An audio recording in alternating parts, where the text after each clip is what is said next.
याद करिए, गुलामी के कालखंड के दौरान जब ये देश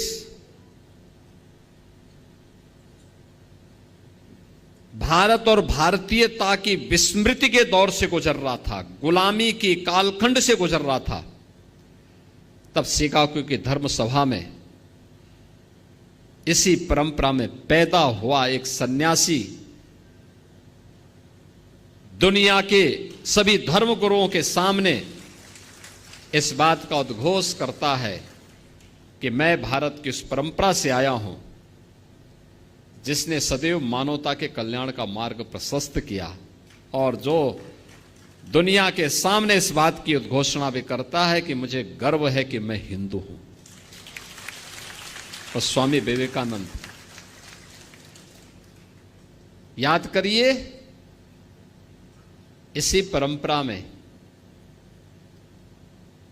तुम मुझे खून दो मैं तुम्हें आजादी दूंगा का उद्घोष करने वाले नेताजी सुभाष चंद्र बोस पैदा हुए थे। यानी कलम का ही नहीं, तलवार की भी पूजा की है, और दोनों के समन्वय से ही समाज और राष्ट्र की व्यवस्था चलती है। याद करिए, स्वतंत्र भारत में भारत का संविधान कैसे बनना चाहिए,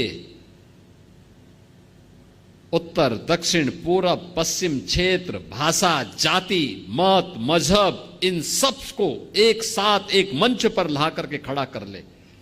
कोई नाम, तो नाम आया डॉक्टर राजेंद्र प्रसाद जी का।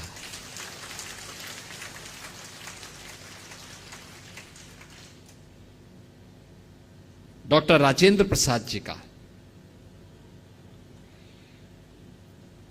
स्वतंत्र भारत में बार बार दुश्मनों के द्वारा किए जा रहे हमलों का जवाब देने के लिए कैसा प्रधानमंत्री चाहिए,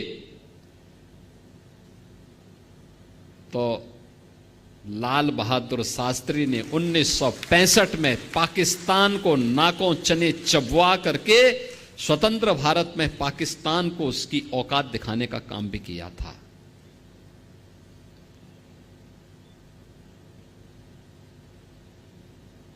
कौन कहता है कि कायस्थ समाज केवल अपने कारोबार तक ही सीमित है, केवल कलम तक ही सीमित है?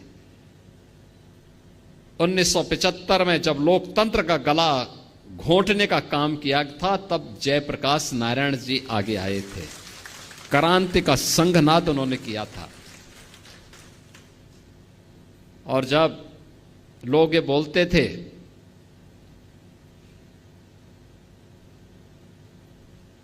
कि अयोध्या में राम मंदिर कभी नहीं बन पाएगा, तो महर्षि महेश योगी जी ने हॉलैंड में राम के नाम पर सिक्का चालू कर दिया था। यानी भारत से बहुत दूर हॉलैंड में उन्होंने भगवान राम के नाम पे ही करेंसी जारी कर दी। यानी एक ऐसी परंपरा, अगर आप हिंदी साहित्य में जाएंगे, उपन्यास की एक विशिष्ट शैली जो भारत की उस समय की ग्रामीण पृष्ठभूमि को प्रस्तुत करता है। मुंशी प्रेमचंद इसी गोरखपुर की धरती पर उन्होंने अपना उपन्यास यहां रचने का काम किया था। कौन से ऐसा क्षेत्र है, एक लंबी फेरस्त है। मैं जब अंदर इंटर कर रहा था तो मैं देख रहा था, उन सभी महापुरुषों के चित्र लगे हुए थे, और मैं तो चित्रगुप्त महासभा से कहूंगा, उन सभी महापुरुषों के चित्र चित्रगुप्त मंदिर में लगने चाहिए, लगाए जाने चाहिए। उनके इतिहास के बारे में वर्तमान पीढ़ी को बताया जाना चाहिए। याद रखना, अपने महापुरुषों के गौरव से ही वर्तमान पीढ़ी प्रेरणा लेती है और आगे बढ़ने का रास्ता अपना प्रशस्त करती है।